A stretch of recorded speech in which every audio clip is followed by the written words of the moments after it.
Hi, and welcome to DualiTEA.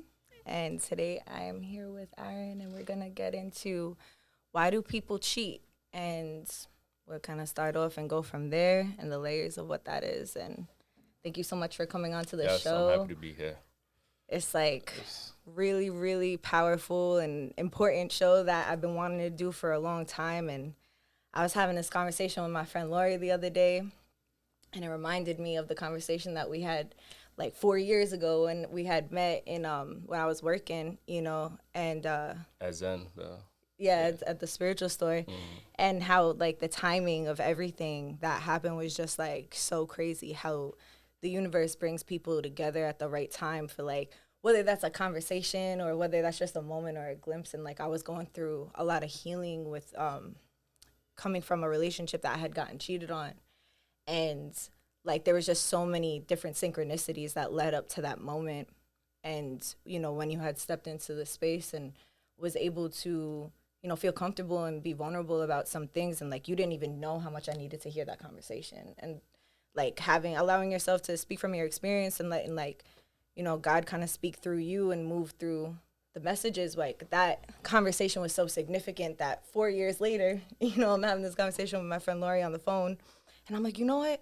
I'm like, I think I have this guy on Instagram still. I need to reach out and see if he would be open to having this of course. conversation again. I know it's 4 years later, but you know, so thank you.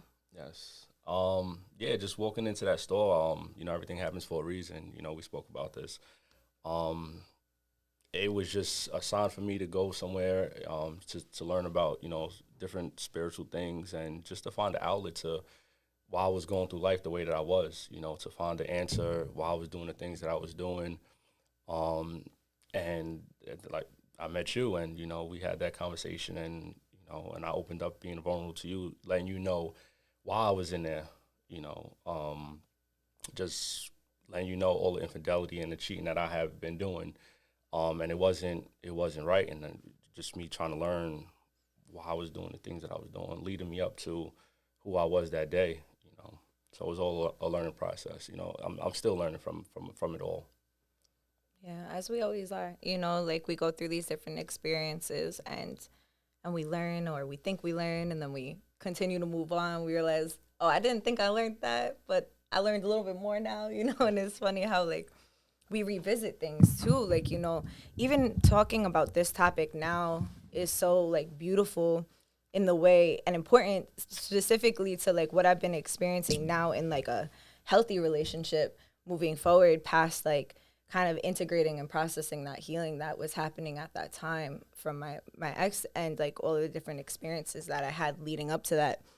Now being in a safe space where something that's been coming up for me recently is that now that I'm in a relationship where I feel safe and comfortable, my central nervous system like tests me and is like, oh, do you really? Or like, is it actually safe? And then all of these other things are coming up, not because they're actually being provoked by anything that my partner is doing, but because they have the opportunity to actually heal and kind of release. So it's like in the past, you know, as a person who had experienced infidelity in my relationships, especially like a long term one that I was in for like on and off for 5 years, it's like I had stored certain storylines in my mind, and it came even before that. But let's just, for the sake of this podcast and this and the time that we have, talk about the aspect of how it was coming from the place of feeling inadequate and not feeling like enough. So like these different instances where that was happening, it was like attributing to that. It was like it was magnifying that. And when I got to get to a different place of my healing and realize like, oh, it's not necessarily my fault, and it's not necessarily just their fault, but there was the extremes like we were talking about before, how it's like something that one of my exes had said to me is like, there's a common denominator with you and everybody that you dated before. Like, you got cheated on, so don't you think you're the problem if you're the common denominator? And naturally, that was like an excerpt out of the point where he got like blasted and was shown that, I seen what he was doing and this, that, and third. So he was kind of like fighting his fight to like deviate from the point. The whole conversation, which brought me to reach out to you and for us to be doing this, is I said to my friend Lori, you know, for a long time my ex said that, and I really like, I believed it at first, and I went through that extreme, and then after it I was like, nah, like this has nothing to do with me, like this has to do with you. And then that was also an extreme. And I said to my friend Lori the other day, like, he was absolutely right, but not in the way that he thought he was. And that gave me the opportunity that I think that, like, there's so many different aspects of conversations that happen when it comes to cheating. And one of the less talked about ones, I think, is like the accountability. Accountability, the ownership. Like, you know, it's so easy to blame somebody people. else, you know, or, you know, blaming you for or you're the reason I cheated and things like that, instead of taking that accountability for yourself and digging deeper to why you even got to that point, why you even thought to even like, let me go cheat. But I don't know, where should we begin? It's a lot. It's a lot. You know, it definitely is. I mentioned to you before, you know, a lot of, well, there's two things. It's why people cheat. It's my opinion. It's your ego. You know, you let your ego get in the way of a lot of things. And also, you know, you're not disciplined enough to, you know, tell yourself no. You know, I shouldn't be doing this. Or even to weigh your options to be what's worth it, you know. And that's what people get mixed up, you know, discipline and ego. Yeah, absolutely. And it's like, it's, even though our ego is trying to protect ourselves in like some weird way, and it's like always like, it gets like a misunderstood, our ego, because like without our ego we would cease to be alive, because, you know, we wouldn't have anything that was protecting us, because our ego is like protecting us from our past. But the thing is like, if we don't keep ourselves disciplined, then our ego will run us rampant and have us recreating things from our past that isn't actually protecting us. In fact, it's hurting us, you know. So it's like doing the best thing to integrate kind of our ego and like where we're at the present moment. Like, you know, say something comes up and you know, you feel like you might want to be unfaithful or pursue something, like really tuning in with yourself and asking yourself why, or having the discipline if you're not in the right mental state to even go there. Because, you know, sometimes there's alcohol or drugs involved, and like, you know, or other influences, and you might not have the moment to get like deeply prophetic with yourself. You just might not, like, let's be realistic. So in that moment, that's where discipline comes in. And that's where like applying that and being like, all right, well, I know this is wrong. I don't want to hurt anybody. I don't want to hurt myself. Let me go. Like, let me just go. And then I'll sit with that. And maybe at another point I'll revisit it. And then, you know, it's just, it's on both sides. So like what I was saying before too is like the accountability. Like I needed to have the accountability taken. Like, funny enough, I thought at first having that experience, I needed to have him take the accountability, right? And then, you know, I also needed to take the accountability in one way. And it's true, like everyone needs that. But I think we try to force closure before people are ready, because it's like some people, if someone's not taking accountability, it's because they might have not really seen or looked at themselves or had that introspection yet of like, because it could be scary. If you want to unpack why you're cheating, then you're going to have to unpack the different things and the different relationships you've seen in your life, like how your mother was treated, how your sisters were treated, you know, were they cheated on? Like, are these things subconsciously programmed into your brain? Like, you know, societally looking at the way that, especially if we're talking about like more heteronormative like relationships where it's like, you know, the male is like this machismo man that like the more bitches he gets, like the more girls he gets, like he's looked at as like this, like, wow, like I want to be like him. Everybody wants to be like him. Of course, and that's your ego. And, you know, the society that we in today, you know, I'm going to be real, like a lot of guys live that life. You know, the more girls you get, you know, the more of the man that you are. You know, you're around certain, you know, guys, certain friends, and, you know, that's just how it is. You know, the baddest bitches you get, the sexier, and, you know, you looked at as, oh, you the man. You know, and it's just, now, again, you start feeding that ego, and you going out, you partying, you doing all of these things, and now your ego's getting bigger than you. And now it's just, you know, you start creating all of these bad habits, and, you know, these bad habits will eventually lead into, you know, you getting into a relationship. And now you can't control yourself, and now these bad habits gonna lead you back into cheating. There might be a ton of other reasons why people cheat, but like you said, that's definitely one of them. Yeah, I think that like another thing, like for anybody who watches Euphoria, do you watch Euphoria? No, All right, well, I've heard stories of it. but Euphoria is I've like heard a really it's for anybody who watches Euphoria, right, or will watch it. There's a story about like Cal, and that's a classic like form of suppression on why people cheat. So essentially, like he is like actually gay, and like he like settled down with a woman, and then like he's like cheating behind their back. Sorry, spoilers if you didn't watch it. You know what I mean? But it's like it shows you right in the beginning. It's not really spoiling, but it's just like I'm pointing a light on that because it's like because he didn't allow himself to live the life that he wanted to live. When he settled down, got married in a relationship, then he was like out here like having sex with trans men because like his suppression had manifested into this niche like form of cheating. So now it was like he didn't allow himself to fully express himself by like I guess having sex with just men. Like he was then having sex with trans men because it's like still the suppression of his own sexuality. So like it's wild how many layers cheating can get because it can be something upon sexuality. It could be something that has nothing to do with which sex you like. It could just be like you like what you like and you have your cake and you want to eat it too. Like it's about so many different indulges and almost like it's another form of an addiction, to validation, to even like you bringing up addiction. Now you in a relationship, right? And now you with somebody that you're not 100% comfortable with, or you could be open and honest with. So you start watching porn. Now porn is an addiction for you. And now you start looking at all of these different outlets, and now you're not satisfied with the person that you're with. And you're looking through all of these categories, and it's just like, when you're addicted to something, you're still trying to chase that high. Mm-hmm. So watching porn is just like you go through one category. You got your need, your fix, or whatever you want to call it, and you're addicted to it, and it's nonstop. Now that category doesn't do anything for you. Mm-hmm. Now you start reaching and searching deeper and deeper to some, chasing that high again. And now you chasing this high on, these porn websites or whatever kind of videos you're watching it into. And now you with your man or your woman or whoever you with, and now you're not satisfied. And that's, another reason why people cheat.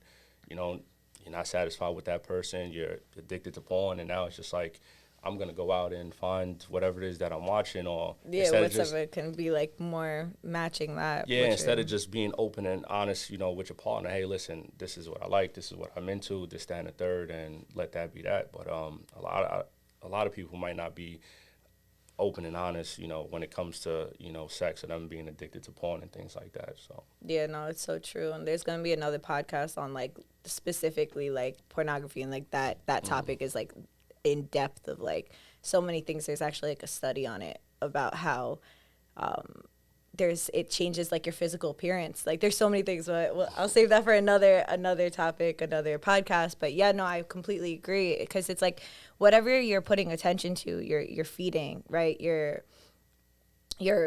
kind of calling onto, you're manifesting in a way of just putting your attention on. So that's why it's so important that we make sure that we're putting our attention on things that we actually want to grow, because if we're putting our attention on to things that we don't want to happen, it's also like magnifying that. And that takes me back to like what the conversation that I originally had with Lori upon having this, connecting with you to have you on to the podcast, is like that was the topic at hand, because I was unpacking the fact that like I needed to take accountability of that. In my past relationships, I was so afraid to be cheated on. I didn't create the space for someone to cheat on me, but I encouraged it subconsciously without being aware of it, because of the lack of my own work and the things that I needed to pay attention to, and my own worthiness and my own trust of myself. And each one of these relationships that I experienced infidelity, I was experiencing it with, I would say probably majority were narcissists. And like having that experience, if you date a narcissist, you need to learn how to trust yourself, or you will lose your mind. Like that's point blank period. That's been my experience. Like if you don't know how to trust yourself, you will literally take what they say as, for truth. And what they're trying to do, as from what I understand with narcissism, is just like survive, and by any means. So like, even if that's going to harm someone, it's just to get their gain. So I know you were talking a little bit about that before. So speaking about narcissism, I'll be honest, now I'm gonna get comfortable. You know, my ex, she told me that plenty of times, being with her, like, oh, you're a narcissist, you're a narcissist, you're a narcissist. I just let it go of my head. I just thought she was just talking out of anger. She was upset. She just wanted to call me a name that, she probably knew it would hurt me. So I didn't realize what a narcissist was. I've always heard the term, but never really knew what it was. So one day I looked it up, and, we spoke before, and it was categorized a narcissist, sociopath, and psychopath. And it scared the shit out of me that I would be categorized with a sociopath and psychopath, and it scared me. And knowing the things that I was doing to her and going back and how it would react or things like that, and it scared me so much that part of the reason why I was going to therapy was because of that, my narcissistic ways and, how I was treating her, like cheating. Now I would, like you said, it would be for your gain. Now I get caught cheating, and what would I do? I would flip the situation so I could gain, and it wouldn't hurt me. If it hurts you, then all right, as long as I'm good, I'm fine, and that was that. And a lot of people may not realize they may have narcissistic, tendencies or ways, anything like that, and they just go day to day without knowing. So, anybody watching is just like, get in tune with yourself. See your ways. How you treat people. It's not easy, to really dig deep and to see who you really are and how you treat people. But spend some time with yourself to realize, how you treat somebody in a relationship, and how it's affecting them or you at the same time in your relationship, Something that is interesting, the difference between, I think that narcissism and like, especially with social media, how like people throw words around a lot. So it's like it kind of saturates it. Like, for example, I know in like our generation growing up, like everybody had ADHD. So like whoever actually had ADHD was kind of getting like washed under, like, oh, our parents, like, everyone has ADHD. Like, I personally have ADHD. I got diagnosed older. Got diagnosed last year, which women tend to. But I was like, oh shit, like, yeah, no, I really have ADHD. It's like the same thing that happens with narcissism. Like, cause I know I was like always yelling at my ex, being like, yo, you're narcissist. Like, look that shit up, like, please, and a lot of people might throw that around, and like that may be the case or that might not be the case, but I encourage anybody who has heard it and that doesn't know the definition to maybe like learn about that or unpack that, or even like to just like, yo, therapy is for everybody, I know unfortunately sometimes it's not something that we can afford, but as long as, if you don't have insurance or things like that, but it's something that if you have access to, really, there's resources that you can find ways to as well, and like, not only it's expensive, but there's all forms of therapy. You could, sit by yourself, go for a drive, be alone with your thoughts, have a diary, write certain things down, and go back to reflect to it. Even you said you do voice notes, things like that. So I mean, if there's will, there's a way. So you may think, oh, I need a therapist. You can find another outlet to for therapy. Listening to music is therapy.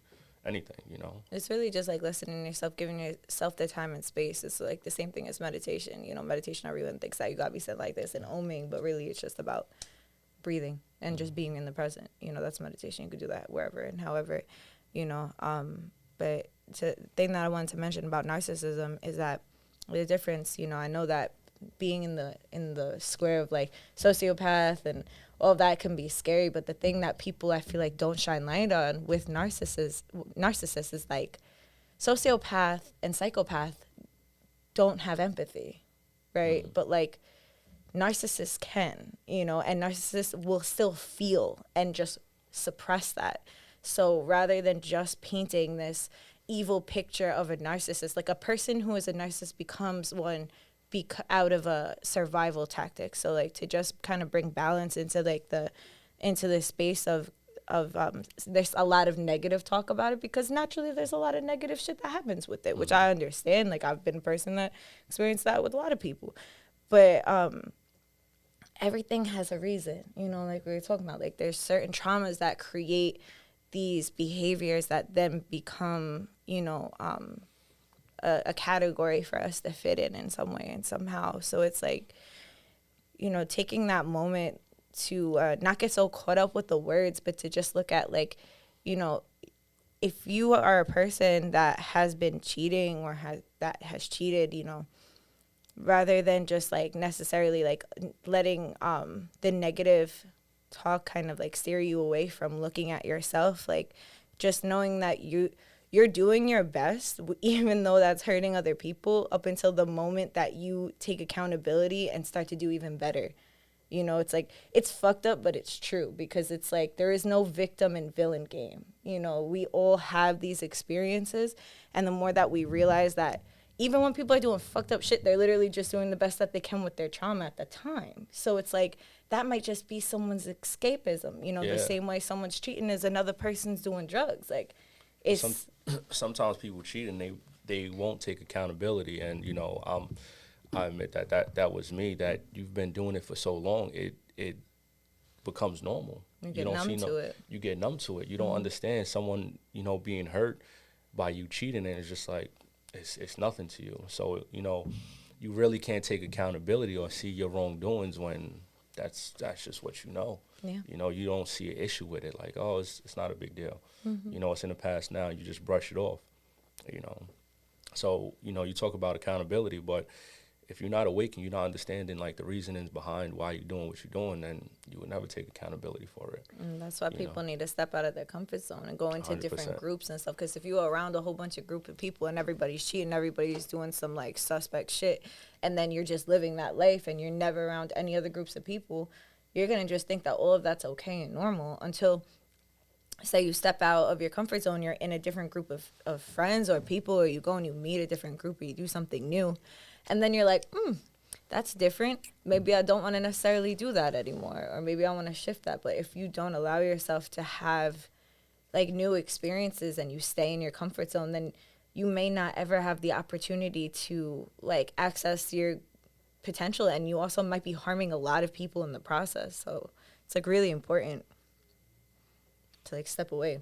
Yeah, I mean, it's hard. I mean, even if you talk about step away from your circle, even if you step away from your circle, now we live in a society where social media is your circle. Between Instagram and TikTok, it's just like that's what that's what you're seeing, and that, like you said, subconsciously this is what you manifest in. And people are just posting certain things, like, now the big thing is like a sneaky link, and that's the cool thing, and things like that. But it's how you surrounding yourself with it. That's what you subconsciously thinking about, So it's not only your circle, it's, what you surround yourself with, everything, social media, anything you digest with your mind, you read, you listen to, just have to be conscious of what kind of life you want to live. Which goes back to your point before. It's like, it's really just about taking the time and space to be with yourself.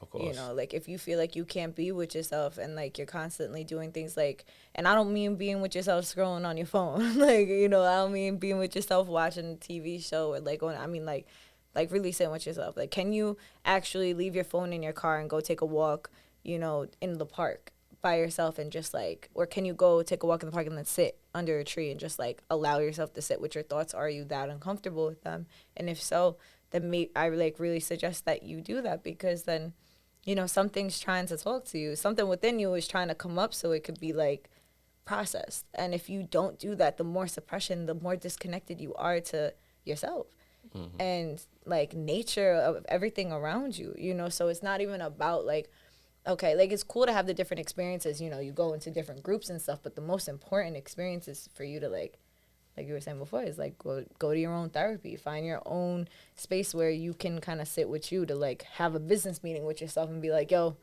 what's going on? Like, are we happy with this? Yeah, exactly. So going back to, you're talking about suppression, are people out there suppressing who they are and just getting into like meaningless relationships, just to cover certain things up. And then now you in this relationship with somebody and again, here comes the cheating, because now your true self is coming out. You're just suppressing that feeling with somebody else, you know. So cheating, like, are you ready to even get into a relationship? Why do people get into relationships knowing that they're not 100% real with themselves? You know, just to be with somebody, is it to show face on social media that you want to be happy with somebody, you want to show off? Are you in a relationship, you know, to make somebody else jealous? I mean, it's deep. There's a million reasons, you know, why people cheat. But I think at the end of the day, you just have to, like, really sit with yourself and understand what you're going through, you know. Or even if it did come up that you was going to cheat, maybe sit back and think to yourself, like, how did I even get here to this point? You know, what's making me even go this route? You know, do you not feel comfortable enough to talk to your partner, like, you know, I'm feeling this kind of way, I'm feeling that kind of way, damn, I was about to cheat. You know, I don't know why I was going to do it, but I did it. That communication is the only way. So, like, Lori asked a question, and she said, so once a cheater, always a cheater, question mark, you know? And it's like, and my answer to the question, I would love to hear your answer as well. My answer would be, like, not with communication. Not with communication with yourself and communication with your partner. Because once you have that part, you don't need to cheat. Like, yeah, a person could cheat, but people could change. It's hard. Of course. It's hard to change after we establish routine and cycles, but it's possible, you know. What is your opinion on that? That goes to show, I mean, with anything, you know, if somebody says once a cheater, always a cheater, if that's what you believe, like, that's what you're going to manifest. Yeah. You know, and you should believe in change. That's like being addicted to drugs or anything like that. So if you believe once a cheater, always a cheater, do you believe that, you know, once a crackhead, always a crackhead? Is that how it's going to be? Do you believe that nobody's can change or will change, you know, even change for the right person, the right reasons? Yeah. So, that whole thing, once a cheater, always a cheater, I necessarily don't believe that, you know. Nowadays, a lot of people do, you know, or once a cheater, always a cheater, or, you know, sometimes, I'm gonna be real, like, you know, people say that about me, you know, if I'm with somebody and it's just like, you know, that negative talk, oh, he cheated, this, that, and the third, you know, he's never gonna change this, and that's what people really believe, you know.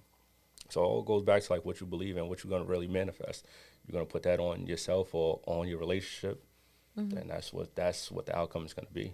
Yeah. Well, it's like, you know, there's like a few different things too. It's like, if we didn't mean the way that we did and, like, had the conversation that we have, and then also, like, intuitively, like, tune in and then check in with you and, like, have the conversation of, like, oh, would you be down to come back on this podcast and talk about that topic? Like, you were accountable and vulnerable in a way that it's like, you only see people hit a certain amount of, like, when certain people take a certain amount of accountability, you cannot go back from that. You've understood a certain amount of truth within yourself, and it's hard for you to go back. Like, yeah, you can dabble, but, like, you can't unknow that. You can't unknow the actual reason why you're doing what you're doing.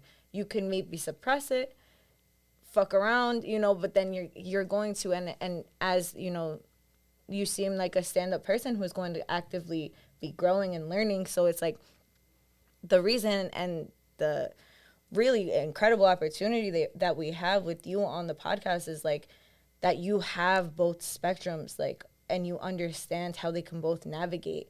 If I felt like you were up here and you were still living that life, I wouldn't ask you to come up, you know, because it's like, it's good to have a foot in one way and another, you know, but the fact that, like, you know, you're living proof of that not being a thing.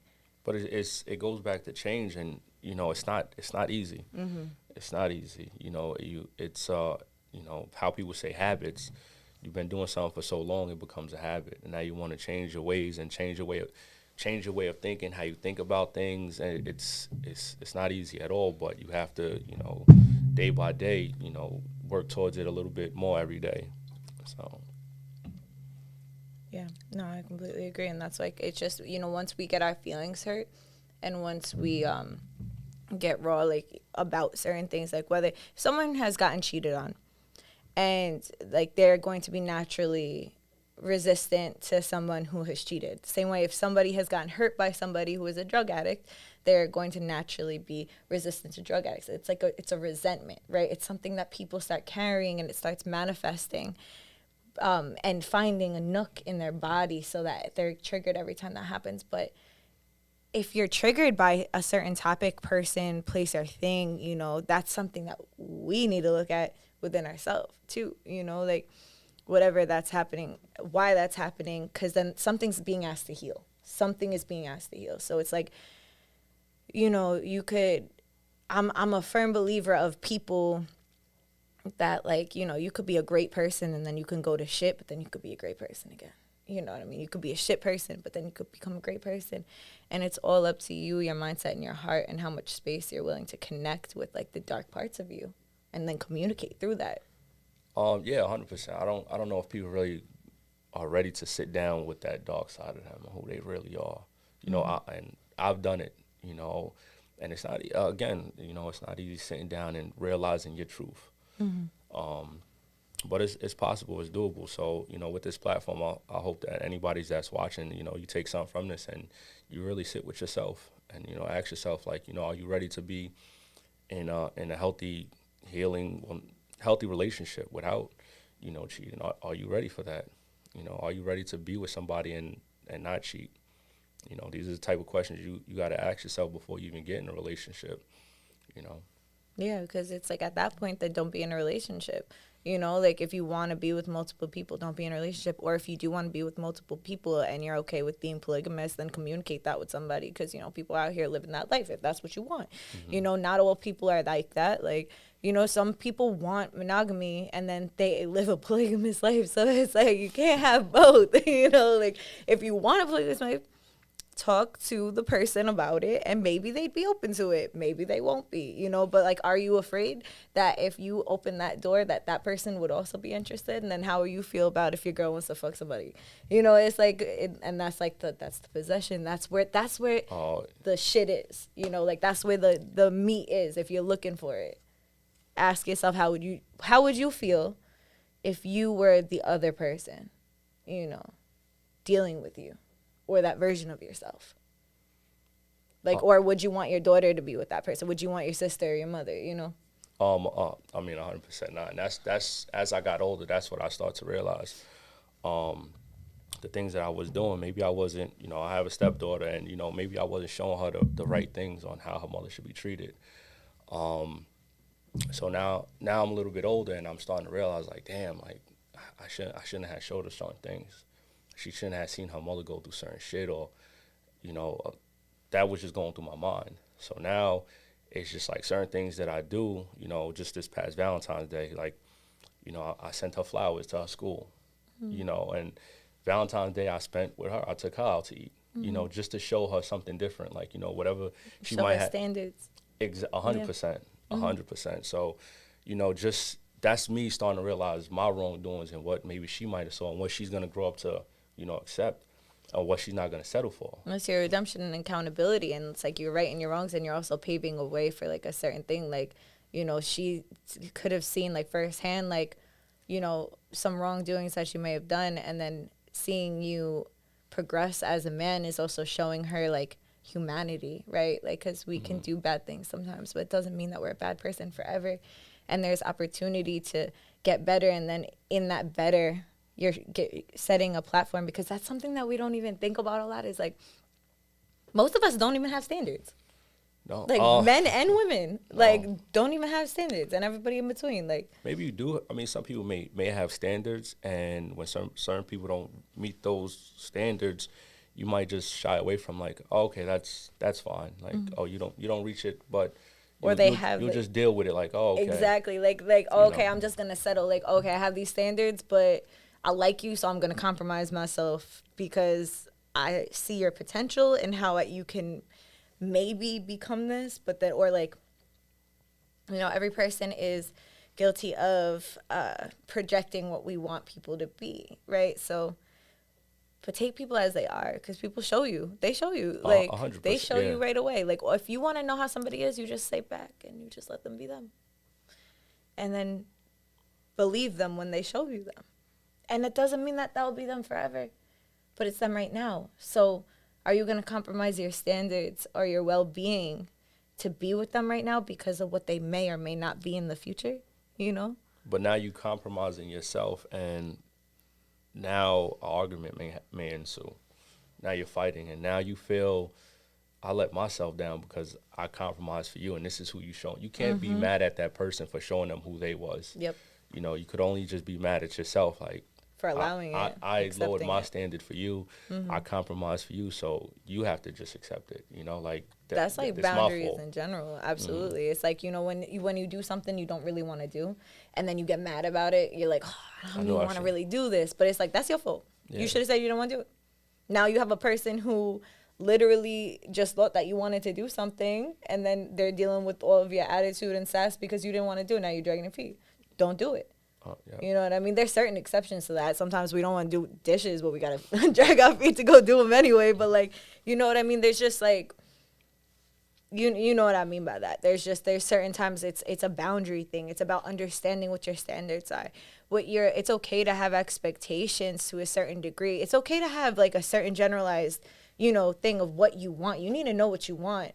But then also, like, be realistic and grounded in the sense that, like, you might get what you need in a different way, you know? So it's like you might want a person to look or be a certain way, but you might need someone to, like, be, act, and speak a certain way. And it's not about the looks. Like, you have to understand when God, when Creator, like, puts people in your path or, like, you know, you come across people or you engage in a relationship and, you know, maybe it's something different than what you had anticipated or maybe it's exactly what you anticipated. And then they show you an ugly side of them. And that's also when you have to discern, like, do I want to be in here? Do I want to really be in this relationship?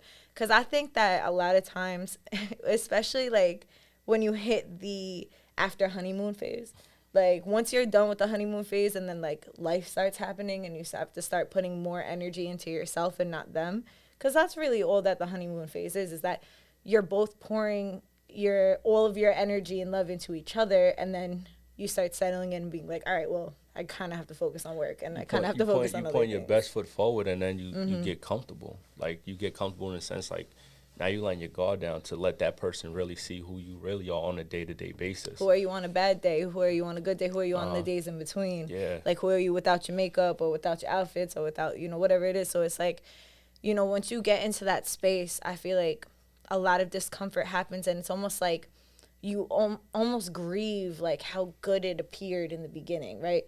But then you have to ground yourself and either realize, like, what is it that I want? Like, do I want this, like, illusionary, like, love that's going to distract me from myself and what I need to do? Or do I want a partnership that I could do what I need to do and they could do what they need to do, and then we can just kind of, like, mac and link in between and, like, just be there for each other in a good way, you know, or whatever you look at as a relationship. But if you're just using people to fill a void out of your loneliness or settling, you may cheat or you may not cheat, but you might just settle all the time and then just be dissatisfied with your relationships, which is going to, one way or another, enable some kind of cheating behavior, even if it's not necessarily cheating, right? Mm-hmm. So it's like that's where the emotional cheating comes in. That's where, you know, and there's a fine line, because it's like there's emotional cheating and then there's, like, also with the conversation that we were having before, it's like you can't have everything come out of your partner. You have to have platonic relationships. You have to have other experiences and other outlets where you speak to other people about different topics, because if you expect everything out of your partner, you're putting so much pressure and expectation on one another, and you can also realize that you're probably projecting possessiveness in that mix as well. And then, you know, even just having that kind of friendship, now you're talking to the opposite sex, or now people get jealous, you know, and the jealousy sets in, and they start to think, like, well, why can you talk to them about this and you can't talk to me? That's just the chemistry that you and that person may have. And, you know, people just aren't, you know, I guess, how could I say, just comfortable with just being friends, because in the back of their mind, subconsciously, they think that you're connecting with them on a deeper level, and that's, oh, they're going to cheat on me with that person. They're going to cheat on me with this person, you know. That's why it's so important to have the clear communication. Like, you know, baby, I love you, and I know you hate when I talk to you about my hair, so I'm gonna just go talk to my friend about this. You know, like, or even we don't have to even go into that depth, but the more you trust yourself, the more you're gonna attract partners that trust themselves, and that's going to also be like, you're gonna have moments of distrust, but then how I think an important thing I know for myself sometimes, like even recently, like with different series of changes, and especially like when you're not fitting like a societal norm. Like I had a lot of changes happen recently, and like even in my physical appearance and like a lot of different things like that I felt uncomfortable about and insecure about, and that coming up. And like when I get into that raw state, I start not trusting myself as much and not feeling as grounded. And even my partner, like she didn't even have to do anything to help me in words, without like, she just had to be herself, and her just trusting herself and being that way like reminded me, like it grounded me, like her supporting me but not coddling me, like her supporting me like, I love you, I hope you don't feel that way, you know, I don't think that, you know, but not like, oh, like asking me up like, oh, but you look so beautiful and this that, like no, she's just like, she was just her, and she was grounded, and she just trusted herself and trusted me enough to know that I'm gonna bring myself back to myself. And like that is like, I feel that that's such an important thing with trust too. It's like you can't give someone trust. They have to earn it within themselves. They have to remember, like, you'll know who to trust if you trust yourself. If you trust yourself and your intuition, you'll feel it. You'll feel it. That's it. You know, like you'll feel when it. You're around them, or you know, just having certain conversations around them, you let your guard down and you feel at ease being around them. Yeah. And again, everything that we're talking about is just, you have to be awake enough to understand what you're going through, how you feeling with around somebody, just knowingly what's happening, you know. Yeah. Your body and your mind is going to tell you everything you need to know about yourself. So, you know, definitely pay attention to all of that, you know. Can trust be regained, or once it's broken, is it a dub?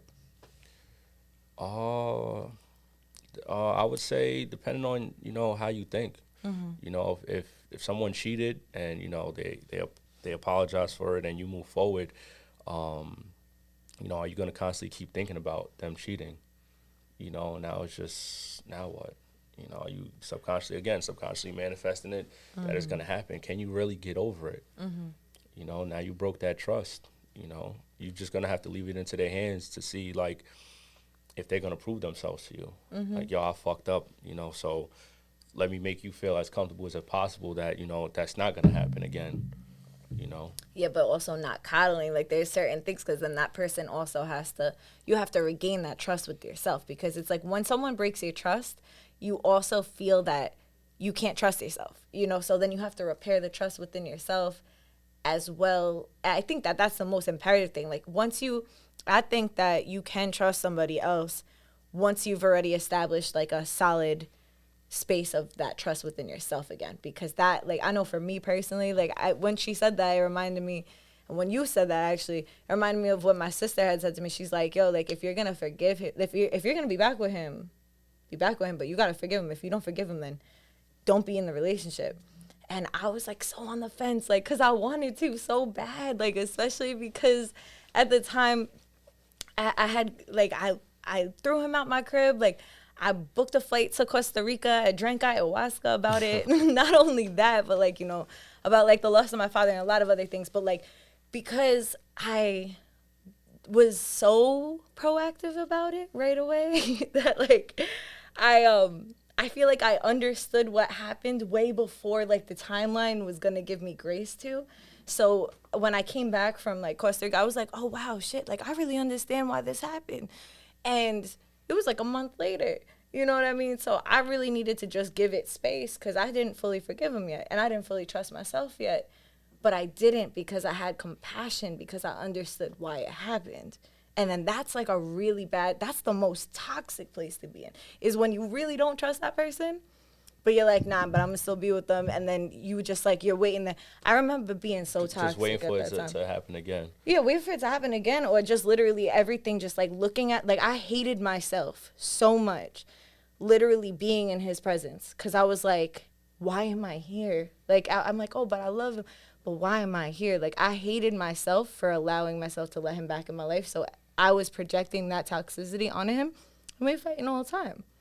Like, there was no in between because I couldn't forgive him. So it's like, at that point, I should have just, like, you know, stepped aside, which eventually I did. But, like, it's, you know, it's rough when you first go through that to, like, come to terms with it. And I think that's why so many people have, like, those toxic exes, like, that are messy and go back and forth for so long, because it's like, yo, y'all definitely do have, like, a love or appreciation, like, especially when you got years behind it or you live with each other, you know, you have appreciation, love, and it's like you invest in time. So there's so many different things that go into it. But yeah, if you don't, like I'm just here to amplify that. Like, if you can't really forgive them, like, just don't be with them, because you're just gonna destroy yourself and them and everyone else in the process. And that's just like. But going back to, you know, trusting someone, can they regain their trust? So if you think about someone cheating, you know, now they broke your trust, but them coming to you, apologizing, making things right, making you feel comfortable, was the problem really solved? You know, them cheating is deeper than them just sleeping with somebody.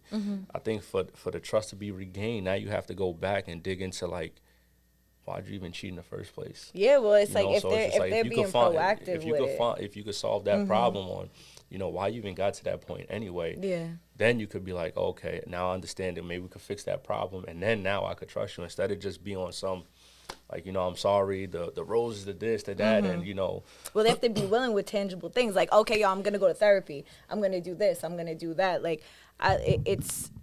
But you got to constantly keep doing that work, because, you Yeah, know, that's not honest, just a one doing fix. you know, I've said that before, like, I'm going to go there, I'm going to do this, I'm going to do that. But once you feel comfortable enough that things are okay, then it's, fuck it, I ain't do shit no more. Like, I'm good now.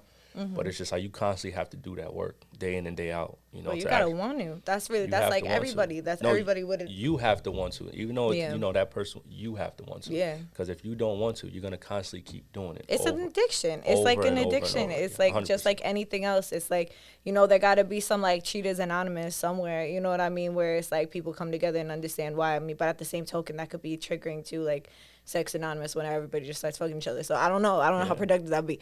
But I feel like maybe in theory. You know, so that might be good, definitely, you know. It's something, like, I think that there's a support system, and then which also shines light on, you know, speaking on men's mental health, and how, like, you know, there's so much that goes into, you know, it's like, it's hard to put it into words what I'm feeling and what I'm saying, but it's just, like, more difficult, you know, in a space of society that more masculine human beings are, like, shown to, like, well, you can't have emotions or in these ways, or you're a bitch and, like, you can't cry about certain things, or, you know, you just keep it pushing, you just got to make the money, you got to do this and that and third. So it's like, it's hard enough to even get into the space for you to really be like, oh, okay, but, you know, I think I should really look at myself and, like, start taking accountability for myself, because a lot of people are just, like, working so much, you know, or, like,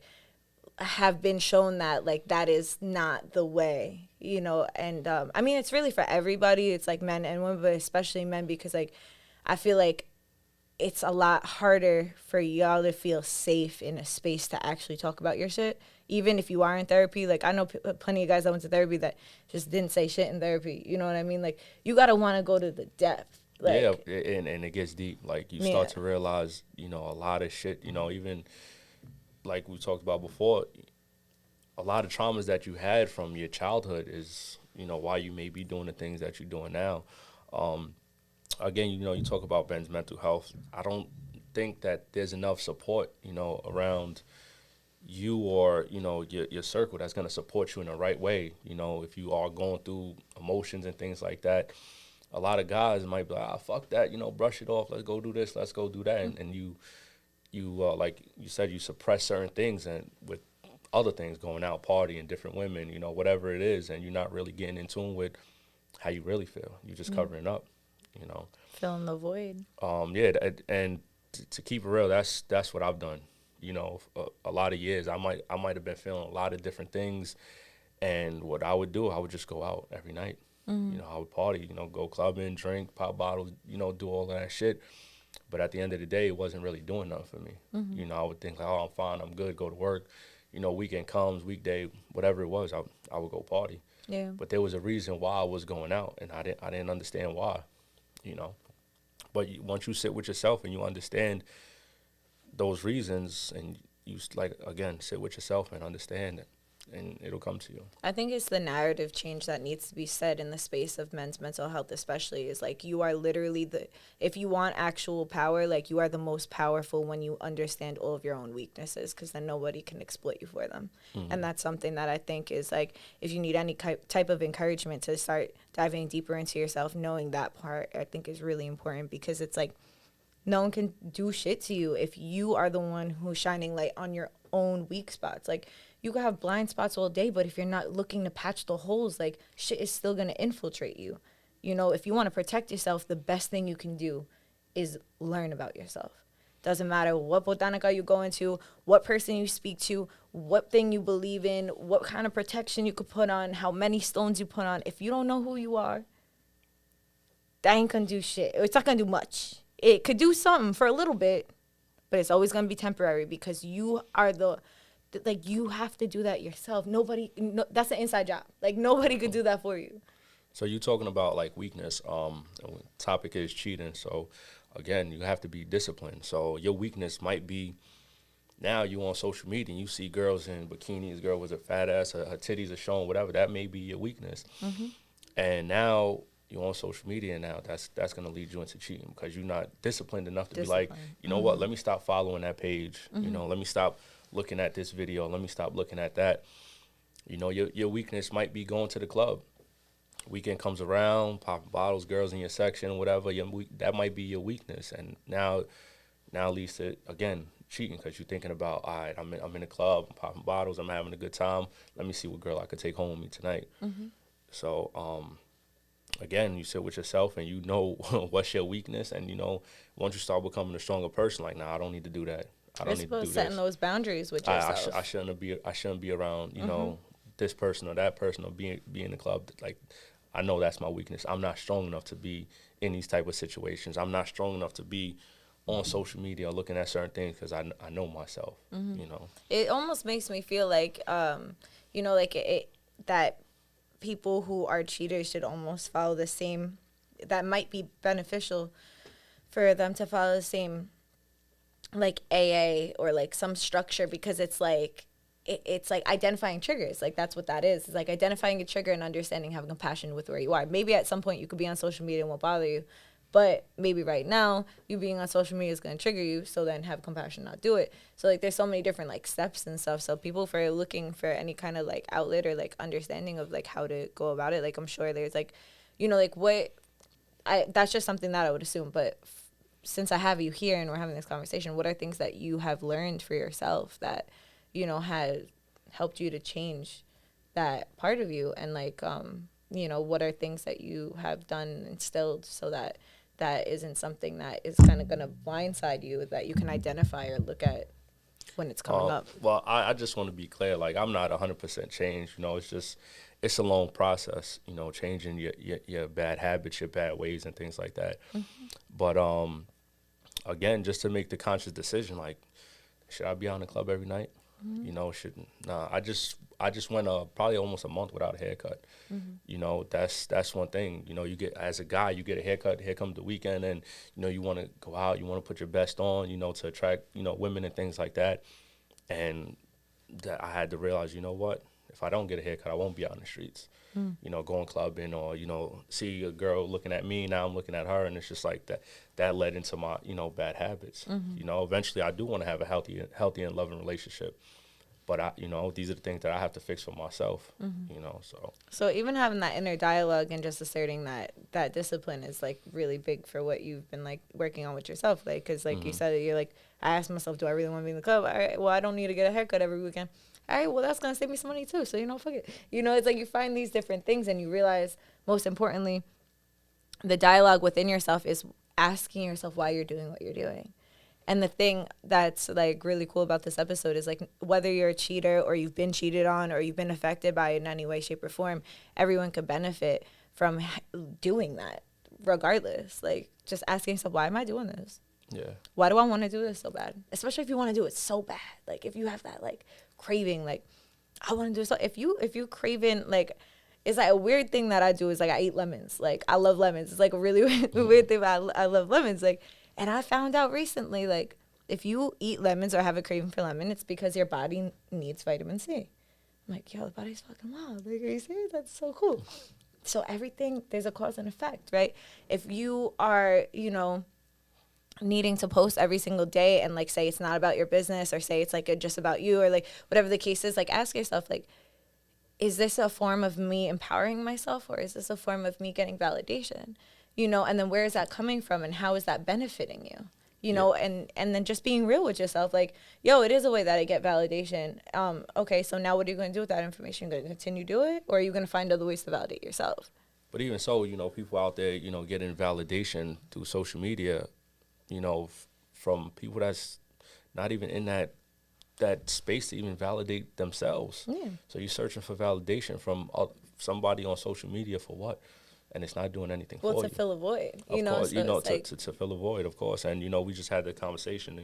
And, I took down, there's no pictures, I barely post on my story just because, I was feeding into my ego. Maybe I was looking for validation, to feed my ego. Yeah, that's what he's doing. Oh, he's in the club. He's doing this. He's doing that. And I learned, like, I don't need people worried about what I'm doing day in and day out, to see my every move or, for me to be validated from people that I know that really ain't worth, me getting validated from. Mm-hmm. So. Oh, you realize why you're doing what you're doing, so then you can make different decisions. Mm-hmm. It's like we're all guilty of doing things like that, And I think the most empowering thing we can do is validate ourselves, because even cheating is a form of being validated. You're being validated by, somebody else outside of your relationship that's new, that's like a different experience that you're having this thing. So it's validating yourself in the way that's like, oh, okay, wow, like, somebody likes me. Now, it's like a really... It's even, because we can correlate it to a lot of different things. I think one of the reasons why people cheat is because they want attention. And maybe that attention didn't happen when they were younger as a child. And so they want attention always in shapes and forms. So when they're not getting the amount of attention, or if that attention from that same person for years isn't feeling as like that high feeling that you initially got, it's like a pick me thing. But, that gets talked about a lot more with women than it does with men, So if you're talking about cheating, you're looking for validation, then you already fucked up. If you should be validating yourself. And if you cheating just for validation, you have to be in tune with yourself. Yeah. So you're searching for all the wrong things. So, I mean, just, again, just be in tune with, what you're searching for, who you are as a person. Are you really happy with yourself? So. Absolutely. And I think that I was just looking over here because there's some people commenting on the Instagram one. But yeah, it's like, that's what it comes down to is, are you happy with yourself? Like, are you truly happy with yourself? Are you happy with yourself? If you're not happy with yourself, are you happy with the relationship? If you're not happy with the relationship, why are you in it? Just say bye. And if you don't want to say bye, then why don't you want to say bye? Probably because there's some abandonment issues there. So that's why a lot of people settle. And that's why a lot of people have codependent friendships and relationships, is because they are afraid to be, once again, by themselves, mm-hmm. because of the abandonment issues that stem from our childhood, And then that's why a lot of people who get cheated on stay, because abandonment issues, so they're like, yo, like, I don't want to let this person go. And also, like, I understand them, and now I understand why they cheated, and I think they're going to do better. And like, but sometimes, if that's true, then let it go. And if it's meant to, it'll come back. But if you try to force things, the thing is, like, the universe don't like force, right? Unless you're trying to push something away or push something to you in the way that is like, but the thing is, if you're pushing something to you, and you're forcing it, you can get hurt, right? Like, that's just the laws of physics. When you're forcing something, you're pushing something at a rate because it's not naturally doing something.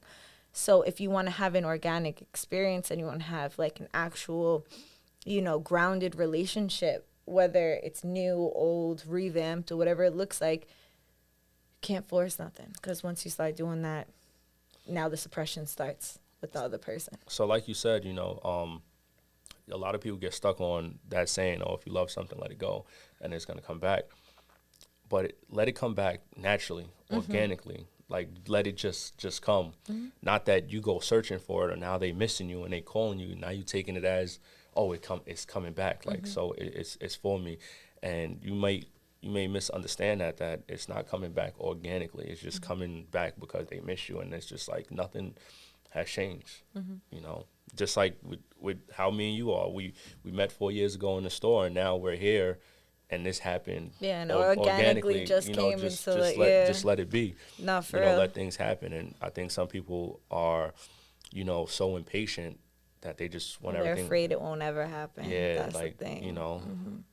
And because that's where the impatience is like coming from. A lot of times is like it's actual fear that it won't happen. You know, and that's why people get so caught up in the in between after cheating too. Like in relationships, it's like, you know, as long as like accountability is had on both sides, I think that like partners can get through cheating.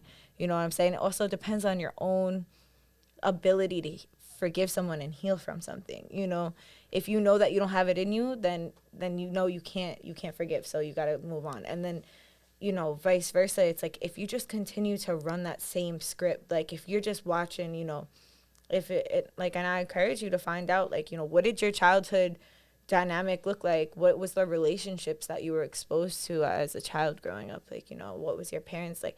I ended up finding out that my dad had cheated on my mother for a year, like, and that's the same thing that happened to me, and it was like crazy, like, and it was like work involved. It was so weird. I was like, what the fuck? Because like generational trauma is like a crazy thing, you know? So it's like, if I'm attracting somebody, I didn't even know subconsciously I could be attracting this, because this imprint and this cycle has been birthed into me for me to break. You know, not for me to continue to live on, but I had to experience it so I can identify it and move past it. But like, as I talked about in a few previous episodes, like for me personally, like it was a series of a lot of different things where, even my sexuality, I realized that I was with men and like the type of men that I was with for so long because it was like, a pattern I needed to break. And then once I was like really identifying, ready to like, but I got addicted to the trauma, you know, like I would think I would miss my ex, but it was like I was addicted to the comfort that trauma brought me, because that's the shit that I seen growing up. So like when I finally like when I was really ready to let it go, like I did a fast where I was without food, water, and humans for 4 days. And when after that, I was like, oh, wow. Not right away. Actually, like a series of shit happened. And then I was like, oh, wow, like I'm actually like gay. Like that's crazy. Like, you know, I'm over here like thinking like, why do I pick the romance? Like, because you didn't really want to be with men, bitch.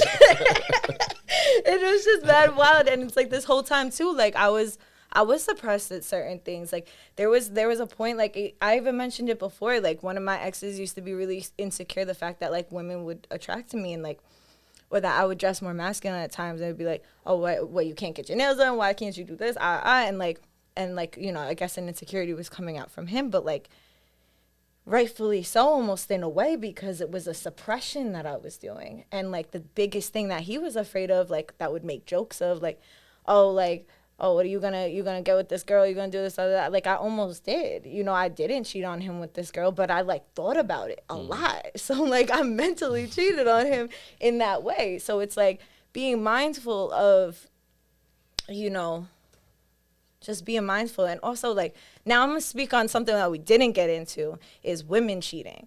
And the difference between men and women cheating is in a lot of things. Cause like I could sit here and say like I never cheated, but women are cats and men are dogs, and men shit where they eat, and women like hide their shit under the cat litter, right? They dig it up and they cover it. So I didn't quote unquote like cheat on anybody, but I have had loopholes in which I maneuvered where we weren't technically together, right? So am I still proud of that? Do I still like that? No, absolutely not. Like I understand that I had just enough discipline to wait until, okay, now we're broken up. All right, let me do this now. You know what I mean? And it doesn't make me better. Doesn't make me a better person. I had a little bit more discipline. I had a little bit more empathy in a certain way, you know, that to not do it prior to that, but I still maneuvered in that way. So there's plenty of women that cheat. I know some women that. Yeah, so speak about women cheating. How could I say this? You know, men are out here, you know, chasing the women, constantly chasing the women. What, you know, how they look, this, that, and the third. That's what they're chasing. Mm-hmm. I think that, you know, women don't have to chase anybody to cheat. It just comes to them naturally. I'm pretty sure any females that are watching, you know, how many guys in your DMs? Mm-hmm. You know, how many guys that, you know, have a girlfriend or something like that in your DMs? So it's constantly there. So you get to a point where it's just like, how many times can a girl say no? You know, how many guys in her DMs or in her messages or that's around that she's going to say no to? Maybe she's not strong enough. She doesn't have the discipline that one day you and her get into an argument and it's just that right person that's in her DMs, or she goes out that saying all the right things, and is she strong enough to be like, nah, me and my man's going through something right now, I'm not even going to go that route. Mm-hmm. You know, so I mean, the light is on constantly, always the men cheating. Mm-hmm. So it's just like everyone forgets about the possibility of a woman cheating. Absolutely. You know, and I know plenty of women who have. That's what men are known for. Just, yeah. Oh, you're a cheater. You're a man, you cheat. But what about the women? We just look It's like past that. It's the way we do it, really. Mm-hmm. It's just like women are like, I guess, more strategic in that way, because it's like, I feel like with men it's more out of impulse. If like a woman cheats, I feel like it's and that's not goes for everybody. It could also be impulse at times, definitely.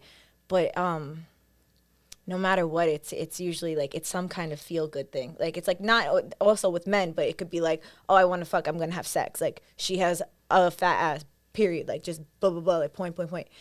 Like with a woman, it'd be like, oh, this person like made me feel good. Like we had a conversation or emotionally, there's something like invoked. And there's certain women too that are just straight physical. Is it real emotional for women to cheat? Is that why, you know, women cheat? Because you know, they're connecting with somebody emotional? I think majority of it is. Sometimes I think that, me personally, I think that sometimes that might just be an excuse like women use to just cheat. Like, oh, you know, I was emotional and I had to, maybe, I don't know. You know, why? Well, I mean, why so exactly? then what would be the excuse for men? Why men cheat? Because a girl had a fat ass? Yeah, you know, the way she was looking like. Yeah, you know, but what's worse? You know, neither of them. Neither of them. Know, it's just a different what attracts. It's like for with men, it could be, and there's plenty of masculine women that might also resonate more with men. So when I said men and women, I want that to also be taken lightly, because there's spectrums. You know, there might be men that only cheat when they're emotionally or intellectually connected to someone too. Like I don't want to like just make it so black and white, but I would say like for the majority, at least with what I've experienced, it's like, you know, I know of someone, it's like a friend of a friend who like has a whole family and like a whole experience with that family, and like she like had a work involvement where like this guy, I guess was like emotionally, mentally, and financially stimulating her to the point that she was like, all right, like fuck it, I'm gonna do that. And like, is that okay? No, absolutely not. Like I don't condone, like for the record, I don't condone cheating. Like, and like that's like I want to put that on this podcast. Like I don't condone it. Like I've definitely had a fucked up experience of being cheated on, and then and I feel guilty about my like not even cheating on my exes, but like almost. You know, I feel guilty about that, so I can't even imagine. But like, it's a conversation that needs to happen, because it's shit that gets done in the dark and it's always going to come to light. So it's like how we can learn how to navigate these things rather than being blindsided on it. It's like talking about it, right? So like I would have to like maybe I'll have a woman come on here who's like been an avid cheater. Like I can't give that perspective because my brain don't operate in that way. You know what I mean? But maybe I got to like get a woman who's like an avid cheater and like is running through that in that way, so I could kind of pick her brain. That they're gonna admit that they're an avid cheater? I mean, if they're not doing it anymore, then what do they have to lose? If they're still doing it, then yeah. Like that's the thing. Like if you were a drug addict, you could be like, yo, like yeah, I used to do drugs. Like I used to be addicted to drugs. But if you are an active drug addict, You're just gonna be like, what? No, I just get high sometimes. Yeah, but now they're gonna come on here and have to admit that they in a relationship now. You know, now they. Well, it takes a lot of courage, and that's what I've been saying all morning about you coming up here and doing that. Yeah. So you know, if you did that and you had the ability to do that, some woman somewhere might just, you know, or if she doesn't and she'd like to just hit me up, just slide on in my DMs and I'll ask you a few questions and I'll just put it on the podcast myself. Or maybe I'll get one of those things like where it could blur them out. Yeah, you know what I mean? Change their voice. And their voice. You know what I mean? But like, yeah, I can't speak on that. Like, I can only speak on like, I would just say it's a validation thing just for like universally. It just manifests differently. Like, you know, I think it's like, you know, it's all inadequacies. It's like, what is your weakness? Like, are you more to fold for somebody who's going to do like financial things for you? Or are you going to do something, or maybe they're in a relationship with somebody who's like not thoughtful at all. And then some guy at work is like mad thoughtful and doing all this shit for her. And then eventually like she catches herself in a position and then that happens. You know what I mean? Like there's so many different things and aspects that happen that way. But I don't know. So when again, you mentioned weakness, and this is just me being honest and real, you know, for people that are watching. One of my weaknesses was, you know, I'm a Leo. We love attention. Mm-hmm. So not only that, you know, being a narcissist, and that's the whole time I'm looking at your cup. Being a narcissist, like you want to fill, you know, whether it be love, attention, you want to fill your cup to the very top of whatever it is, that love, attention, all of that. And once you feel like your cup is full, you know, that's it. It's just like, all right, I'm good now. And then it's, you know, on to the next. Mm-hmm. You know, so that was one of my weaknesses, you know, waiting to get my cup full of what I wanted from a female, you know, love, attention, you know, sex, everything. And it's just like, all right, I'm good. Mm-hmm. I'm straight. And that you know, and that was my weakness. Yeah. But like, you know? what determines like your cup being full? Also, I want you to see your compliment, but where you just it bounce up and bounce back. But my cup being full would be, you know, you're welcome. My cup being full again is just, you know, just nonstop attention. Mm-hmm. You know, like I'm their everything. I'm their all. They're giving me everything, all their love, all their attention, and that was feeding my ego. It was feeding my ego. Mm-hmm. It was filling my cup. And then once it got too much, I was just straight away from it. Cool. So I have a question for you. So when you found, like, when you were with girls like that, right, and they say they gave you all they had to give you, right? Mm-hmm. What kind of girls would you cheat on them with? Like, what's the type difference? The type of female? Mm-hmm. I mean, it would get to the point where it'd just be like, you know, now it's just like, what else is out there? You gave me, if this was your all, and you going to the extreme, to the limits, it's just I had this flavored ice cream for 3 weeks in a row. What is this other flavor? It's just like nonstop, you know. Like, you gave me that, what can she give me? Mm-hmm. You know, how far is she willing to go for me? So what determines, like, so, you know, there's different types of cheaters. So is it like, would you have like relations with, like, would it be just like, oh, okay, I'm sleeping with this person, or would you have like full-blown relationships multiple times, or like a combination of both? It was a combination of both. Okay. You know, it was a combination of both. Mm-hmm. Whatever, like, do you feel like maybe whatever you were, like, your cup was full over here with attention, and now you wanted a different kind of attention? What kind of attention was it? Just like something new? What do you think that it was? The attention would be like, you know, something that they never had before, they never experienced before. Like, oh my God, he's a breath of fresh air. He's, you know, maybe they was dating all of these wrong kind of guys, and now here I come, and they're just like, oh, this is who I want to be with, and that fed my ego. Yeah. You know, like, oh yeah, I'm the man, because I'm the catch. You know, you after me.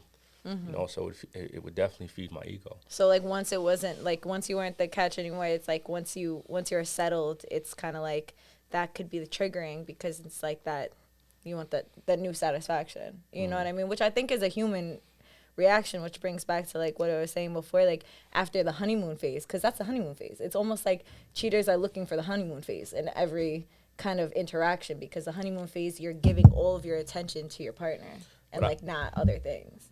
But I ended up getting numb to it.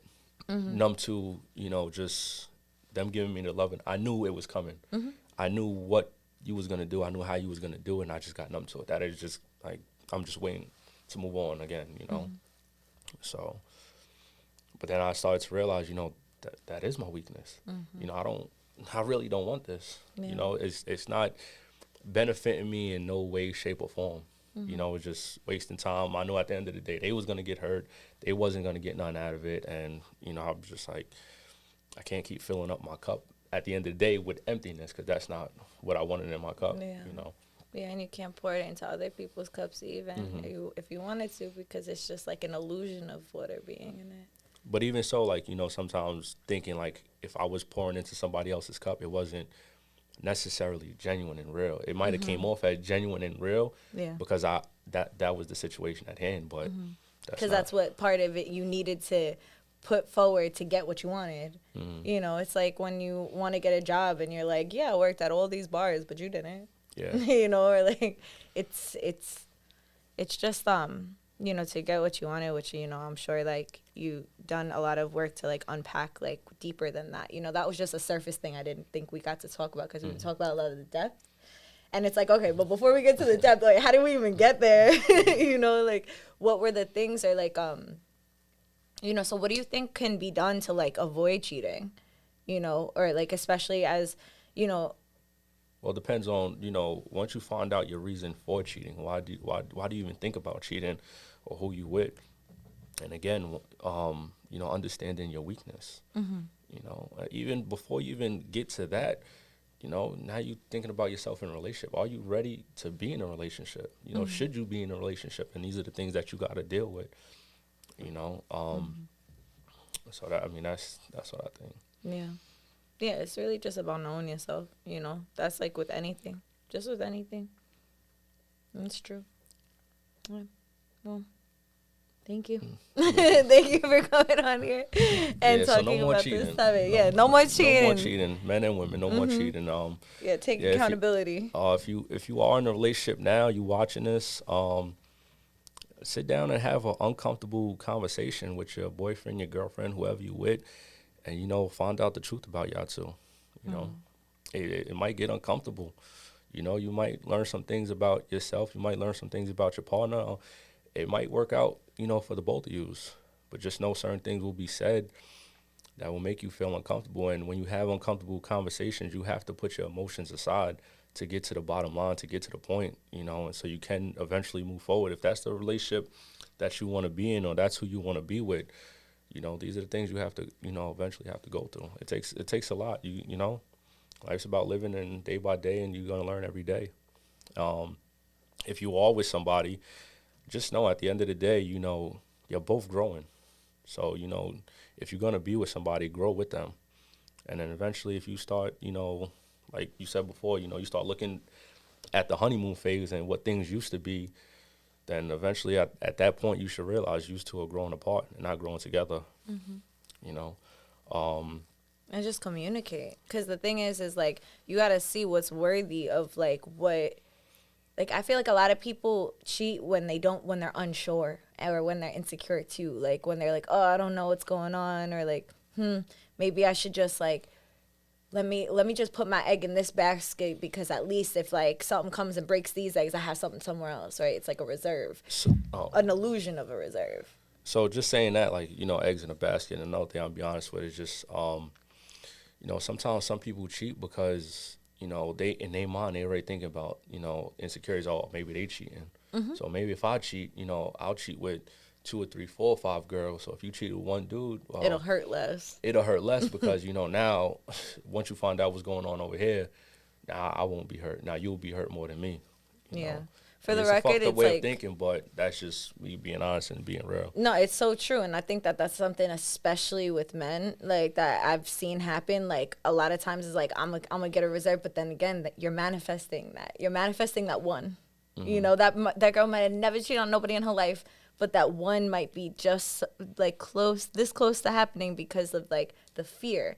You know, I think like a lot of, you know, people, and, you know, people in general, not just men, but like, you know, experiencing like, I don't want to be embarrassed. I don't want to be made embarrassed by this girl. Like, at least if I embarrass her behind her back a few times, like, if she embarrasses me, I'm like, well, I already did this. So it's less embarrassing. It's like it's a safety precaution, you know? But that lack of trust, but the thing is, if you trusted yourself, right, then you would trust that you chose the right person who wouldn't do that. So it goes back once again to trusting yourself. But being that you manifesting as a man, you might have insecurities. You know, one thing I can say, you know, to the men are watching, you know, be comfortable with yourself, stay in your own lane, understand you are who you are. You know, the insecurities you're gonna put on yourself, you know, that she's gonna cheat with another man, you just putting yourself in a hole. You know, and the securities as a man, and this is what I think, you know, what a guy might think of, like, you got a girl and she might be around that. There might be a dude that you might think like, oh, damn, he's well put together. He might be, you know, more attractive than him. I mean, maybe these are the things guys think about. Oh, maybe he got a better body than me. Maybe he got, you know, a better car than me, a better job, more money. And let's be real. Sometimes a big insecurity for guys, when you look at another guy that's around your girl, it's just like, damn, does he have a bigger dick than me? Is he going to please my girl better than me? And once you get rid of all those insecurities and you stay in your lane, you'll be all right. You'll be untouchable. Yeah. Nobody else would matter. So you would feel comfortable with your girl being around anybody because you're secure with who you are. Yeah, and that's just what it is. There's always going to be somebody better than you and somebody that's just what it is, you know, below you. So just understand who you are and stay in your lane and, you know, do what you do with confidence. That's so true. Because, like, knowing your worth really is, like, once you know your worth, that's the best thing. Like, when you have someone that's confident, like, that, like, why the fuck do you want to cheat on somebody who's confident? Like, you don't want to cheat on somebody who's confident. You don't want to be cheated, like, and like, or you don't feel like you're going to be cheated on as much either because you're like, yo, I trust myself so much. I know that I feel like something's off, so I'm going to head out actually before you even get the chance to cheat on me because I'm confident in myself and my intuition. So it's like having the confidence and like actually generating legitimate confidence that comes from understanding yourself, not cockiness that comes from portraying like you understand yourself. Oh, yes. You know, so it's like don't get that mixed up. You know, that gets mixed up all the time. You know, you have to work hard for confidence. Cockiness is free 99 at all of our and it don't do nothing. Like it's in fact it'll push things away that are actually meant for you when you pretend to be cocky, you know. So it's like, no, that's really important. And a lot of the things that the reason why men cheat, a lot of the reasons that women cheat, it's just we just manifest things differently. You know, we just move through different things differently, and there's different societal pressures on each of us in different ways. You know, so it's like. The same thing with women, you know, like feeling like you're like, look at all the IG models and all this and the third. Like when you're not feeling like yourself or you're not feeling like you're prettiest or your body's this way or, you know, it's to be alive and to not have body dysmorphia, probably men, women, everyone in between is like pretty impossible at this day and age, I feel like. So it's just about being like, you know what? Fuck that. My body's perfectly designed for me, and it's only going to get better the more attention I put onto it. And if that person's really meant to be my partner, they're going to see that too. And that goes with our body parts too, and that goes with, you know, our when it comes to men too, and like having, like measuring, like, you know, dick size is not for, I mean, I don't have a better way to say it in this moment, but it's like each person that you're going to be with is like the same difference. Like when you're talking about sex and when you're talking about intimacy, the only time like size and things like that are going to matter is like when the person is only looking for that within you, you know, like when you're actually intimate with people and you're talking about like that kind of way is like people are going to like your bodies will literally be made for the people that you're supposed to be with. Like it's crazy because like people have kids with people that, you know, they've been with for a few months when say they were with somebody else, but they never had kids with them, you know, and they were with them for years. Like our bodies choose who we should be with, and then bringing it down to like the energetics and like the things that like understanding too, like who you lay with and who you have sex with, like that affects you. Like I have a rule of thumb that, you know, and that I've stated for myself, like if I wouldn't want to be that person for a day, I won't sleep with them because I don't want to carry that energy. You know what I mean? Like I don't, when you sleep with somebody, like we can sit and pretend all day long like it's not going to have an effect, but everybody slept with somebody and then woke up the next day and felt mad off. Damn, I shouldn't and didn't know why. Yeah. And like regardless if that's like if you're cheating or not, I mean I would assume especially if you're cheating, but the thing that something that's actually really fucking important, when you are cheating and then you go home and fuck your girl, like, that is now, you are now connecting her to the web of cords that you've connected yourself to with all of this network. So now your girl isn't even doing the dirty, or your man, either way, it doesn't matter, either or. Like, your partner isn't even doing it, and they're having the repercussions of that. And a lot of times, like, that manifests something for cheaters to also note, which, like, I'm not wishing this upon. This is just like I don't know why we pretend like sexual transmitted diseases is something that doesn't exist, especially when we talk about cheating, different things like that. Like, a lot of times these illnesses, I truly believe that all of our illnesses manifest through like emotional, energetic, and things like that. And like, there's like there's root causes to things. Like, things just don't happen, right? So like, a lot of sexually transmitted disease, you're that much more prone to having that. Like, there's plenty of people that, like, I know my mom works at a clinic, right? So there's women that are certain religions or come from certain backgrounds that were virgins, and then all of a sudden they're getting gonorrhea, and then she's like, oh fuck, my husband must be cheating on me, right? Because these different aspects that happen, so it's like how else could it happen? So just paying attention, like, not only can you get sexually transmitted disease if you're out here just being fucking wild, or you can end, or you're guaranteed, if you don't know who these people are, to get sexually transmitted demons, like we were talking about before, like energetic exchanges. Like, you have an energetic exchange with everybody you're putting energy into. Like, in general, we're having an energetic exchange right now as we're talking to other people who are having an energetic exchange with us, listening and contributing their energy to us in this moment. Now, when you have sex with somebody, you're making it that much more intimate and that much more connected to you, right? So when you have sex with somebody, it's like the most intimate, like, and physically close thing that you can do. So now, like, you ever know, like, when you have like a bad conversation with somebody or whatever, and you have to like shake it off, like, it's like that times fucking 10, because whatever it was injected into you at a point, like, potentially. But some people may not be aware of it. They just only looking for the quick satisfaction. Yeah. Like, let me just get this nut and that be that, not knowing how deep having sex with somebody can really be. And a lot of times you might just have sex with somebody and there might not be no chemistry, might not be no intimacy there. Maybe you just, again, you feed in your ego and it's another notch in your belt. So you could go and say, yeah, I took that down. I had sex with her. She did this and she did that. Again, it's just like, when you cheat, you think to yourself, like, damn, was it worth it? Some girl may look amazing. She has a, crazy sex appeal, but it's just like, now when you sleep with her, you cheat on your girl with her, it's like, damn, this shit was whack. Like, wow. Why did I even do it? It wasn't worth the risk. It wasn't worth the risk, and it wasn't even worth, you chasing that quick satisfaction, because now it wasn't what you even like, She wasn't the type of girl you even thought she was. Well, bringing it down to also, why is it that we do have sex? You know what I mean? Because, like, at the end of the day, like, when we're having sex, like, everybody could dress it up to be as numb as they want. And, like, oh, yeah, no, I just want to, feel. We want to feel good. That's the numbest thing you can say about it. No matter what, you want to feel good. That it's like, you literally, the hormones that come off in your head and your body and the sensations, you want to feel good. Also, you want to connect. Like, you want to connect. So, like, people forget that part. Like, we're human beings. Like, individualism is so glorified. Like, I'm gonna make this on my own. I'm gonna make my own empire. I'm gonna do this on my own. Blah blah blah blah. What about your village? What about the village that helped you raise a kid back in the indigenous times? What the fuck happened to that? Colonialism, colonization, all this shit that was meant to separate us. Why did the colonizers want us to fucking know our power? Absolutely not. They wanted to suppress it. So when we think about connection, it's not a weakness.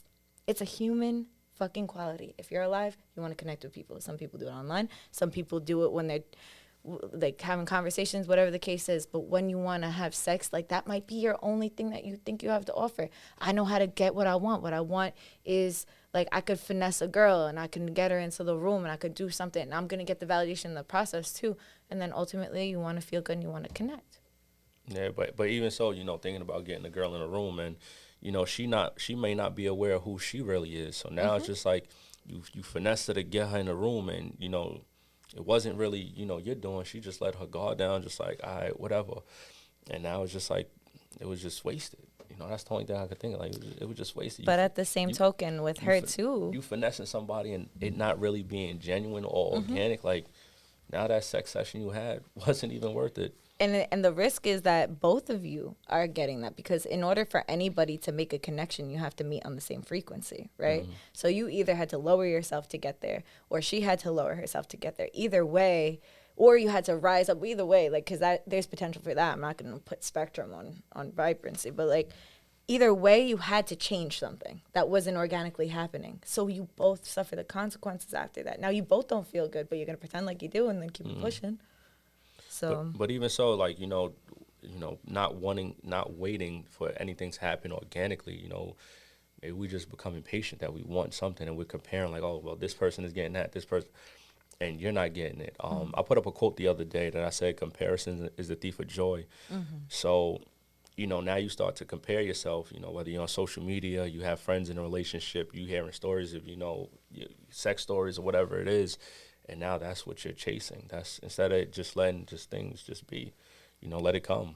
There might be a girl that might be for you, that she's going to come your way, and, everything's going to be just how you wanted it, it's about just finding who you are, because at the end of the day, going out and having sex with somebody, going out, for no reason, right? Or like going out and doing anything for no reason, seemingly no reason, no conscious reason. Yes, subconscious reason, is always going to be unfulfilling after a certain point, because you're running away from who you are. You're running closer to something that's a quick fix. And anytime we look for something that's a quick fix, it just manifests into another addiction. Someone who's coming off of heroin and they get Suboxone, now all of a sudden they're addicted to that. You know what I'm saying? So there's so many different things. It's so interesting how like there's a lot of drug references with this topic, but it's so real. It's an addiction. It really is. So now you still chasing that high. So yeah, you could have cheated once and it was like amazing. You cheat, you have sex with somebody, and now you're done with that person. Now it's just like you don't speak to them again, anything like that, and now you're still chasing that same high or that same sexual chemistry you had with that person, that you may not be getting with your partner, So now you're addicted to like going out there to chase it, So.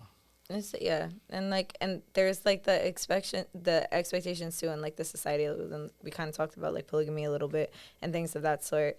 But like even like an open relationship, like sometimes when you just don't have the confines of what monogamy, like a monogamy prison is in like the toxic society of what we live in, is like, I like one time I was in an open relationship, and like we decided for it to be in an open relationship because not to be with other people, to just try something to see if we like didn't need, if like what we actually wanted, and like it did not end well. Like, let's just go there, But for me personally, in this particular situation, but the thing that I thought was really beautiful was like, we had the opportunity to be like, yo, like my intention of what it was, I said, if we don't feel like we need to suppress the fact that you're gonna go out, you're gonna think other people are attractive. That's the thing. You could be in a long-term relationship. You could be married for 20 years, whatever, and in a healthy marriage. And, like, because that years don't mean shit. But, like, you could be in a healthy relationship. And you can go out one day, and someone could just be mad attractive to you. You'd be like, wow, that person's amazing. But there's something about taking a flower and picking it. Then you take its life away, and it can't grow anymore. Instead of just enjoying it for what it is. Instead of just walking by the field and looking at that flower and being like, wow, that's fucking beautiful. I'm going to leave it alone. I don't need anything to do with it. I could just acknowledge that it's beautiful and leave it alone.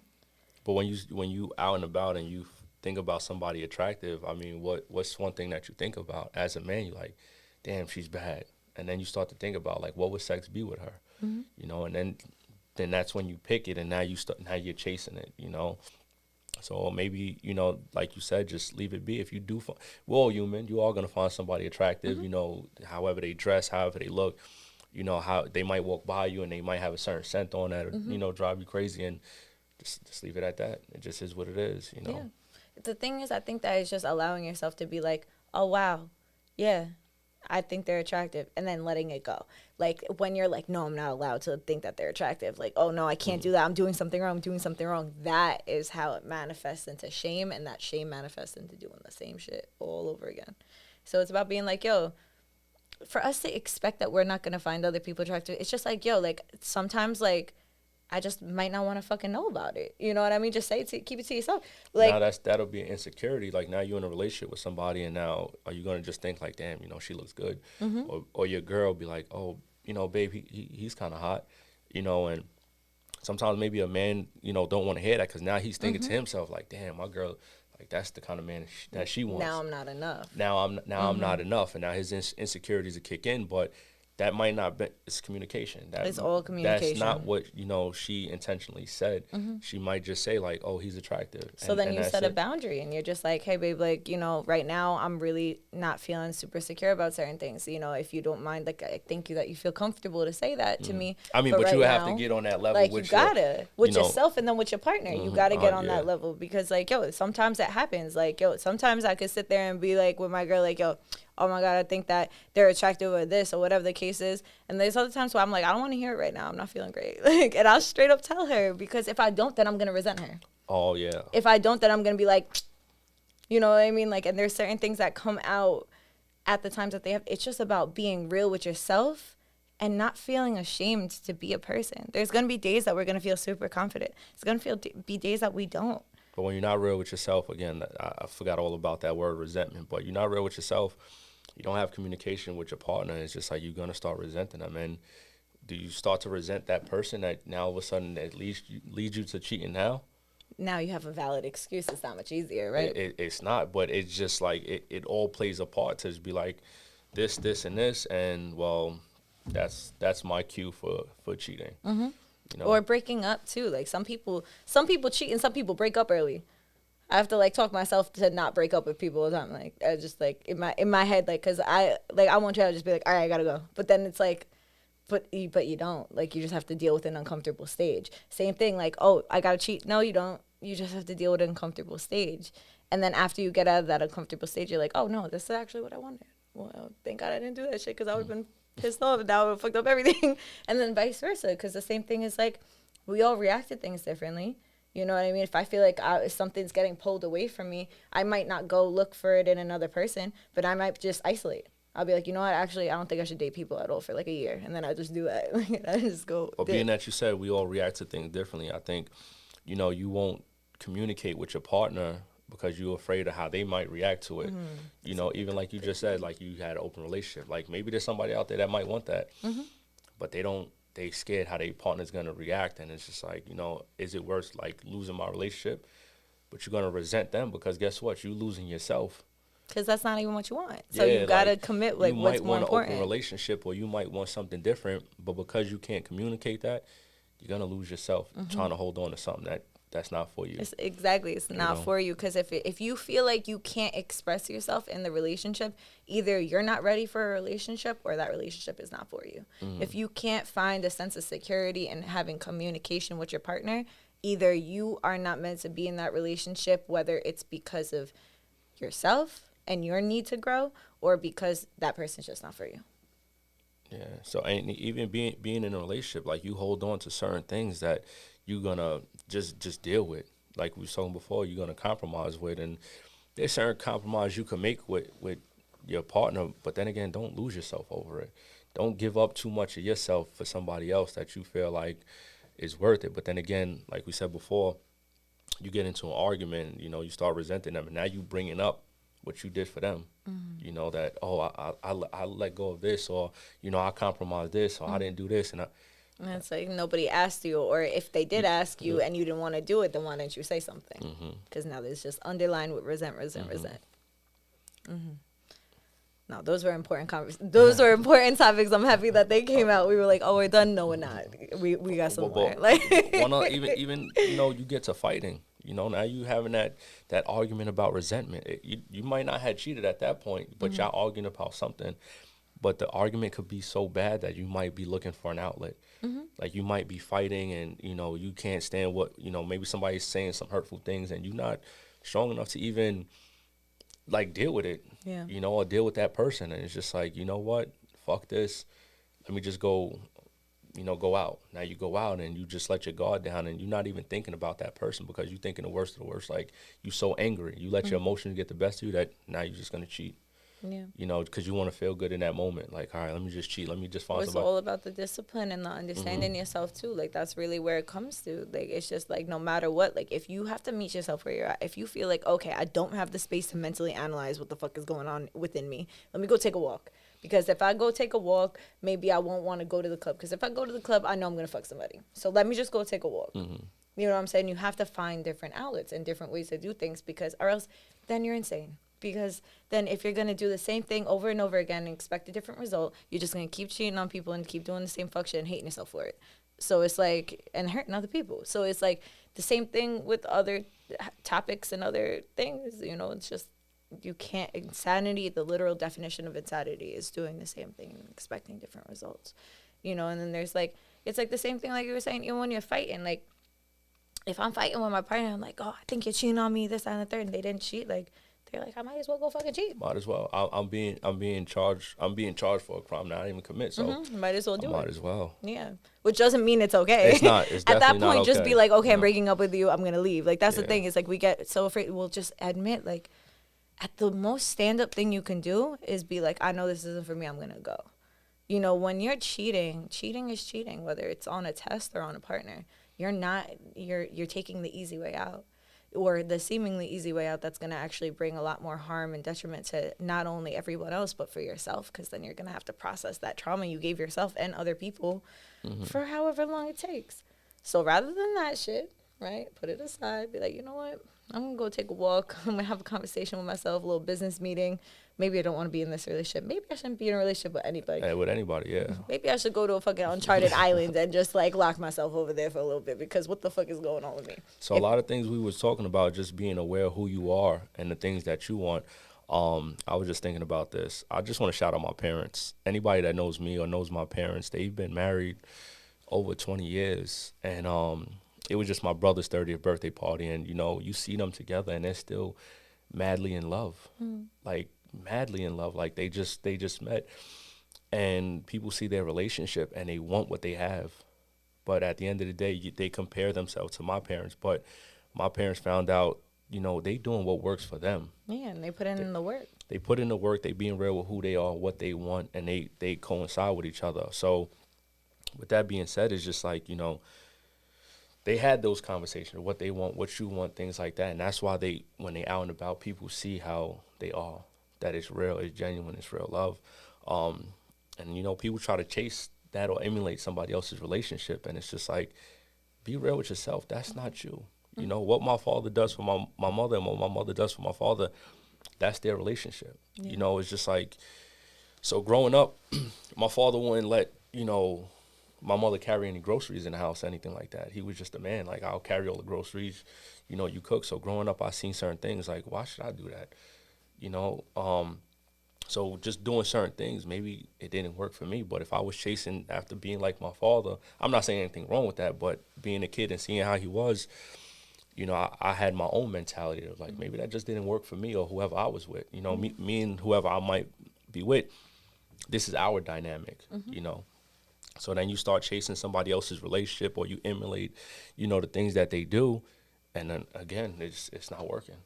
Oh, but it works for them, but it's not working for me. So now it's just like... comparison, because it's like trying, like you said, it's emulating something that's not organically coming from you. It's not generating from you. So it's like you're giving yourself impossible role to fill. Because literally, if you were meant to do that, then you would be born them. Yeah, so again, you know, all of these things, like, you might just lead up to cheating, all of it.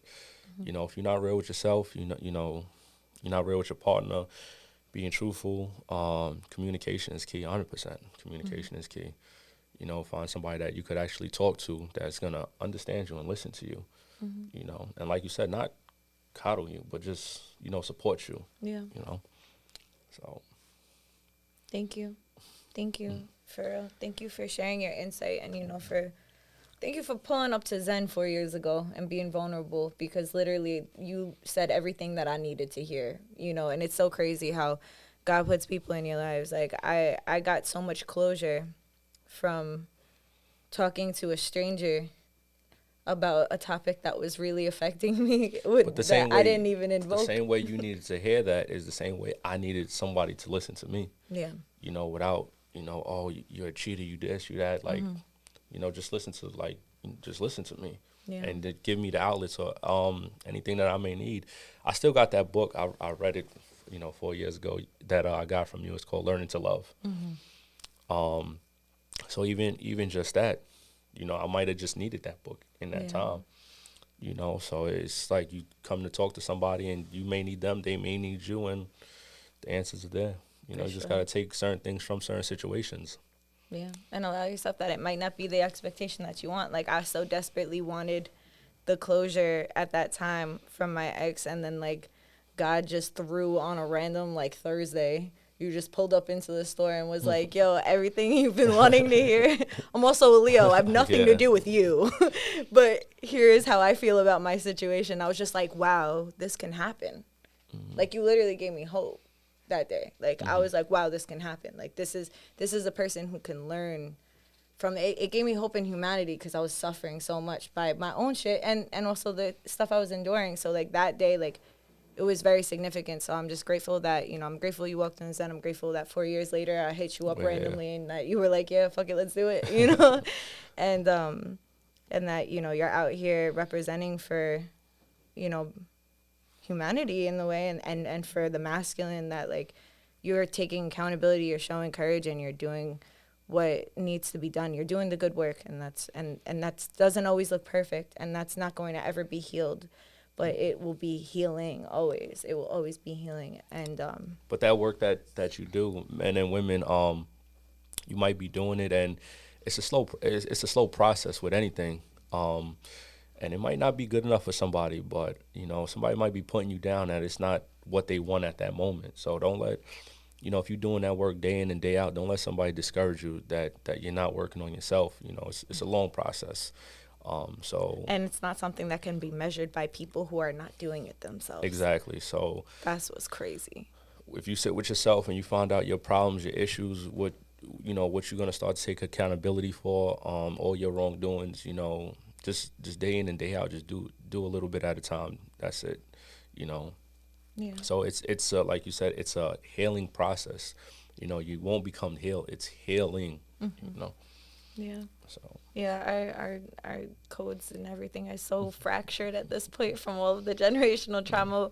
We'll be healing and healing and healing but we get to, you know, we get to have the opportunities to have these conversations rather than just living in survival and not even reflecting on that, you know. So I hope that this conversation invoked different perspectives on whether you've been cheated on or whether you've cheated, and whether anyone knows about that or not, you know, that you know about that and that you have the courage to kind of like sit with certain things that may have came up or that might come up for you. And, you know, I know that for me, it was definitely healing with like understanding, you know, all aspects or the sides that we had here. So thank you so much for pulling up and, you know, for being authentically you. You know? Of course. And for those, one other thing, for those that's listening, if you are going to have a conversation, you know, with whoever, you know, you're going to talk about what we said here, it shouldn't be a debate, you know. It should be, you know, if you're going to talk about certain things, you know, support each other on what you say,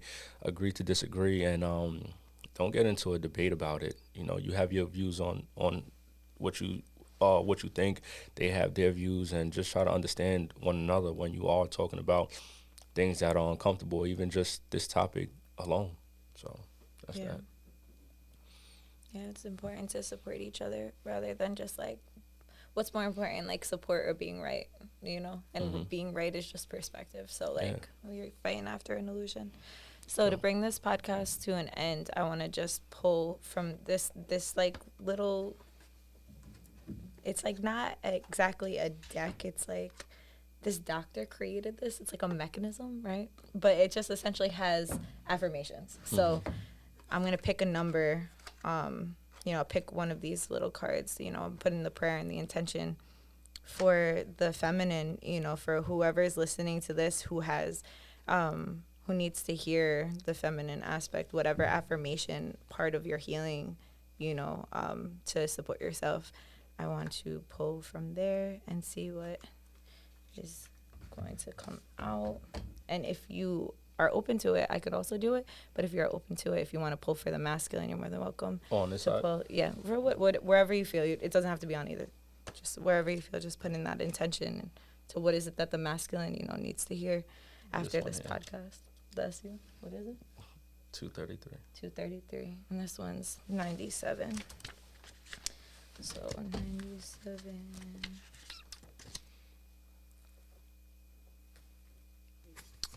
Wapiti, perseverance, exchange of energies to support living together in community. Adjust to the pace of life around you, giving and taking energy, living together and being there for one another. Wow. Cool.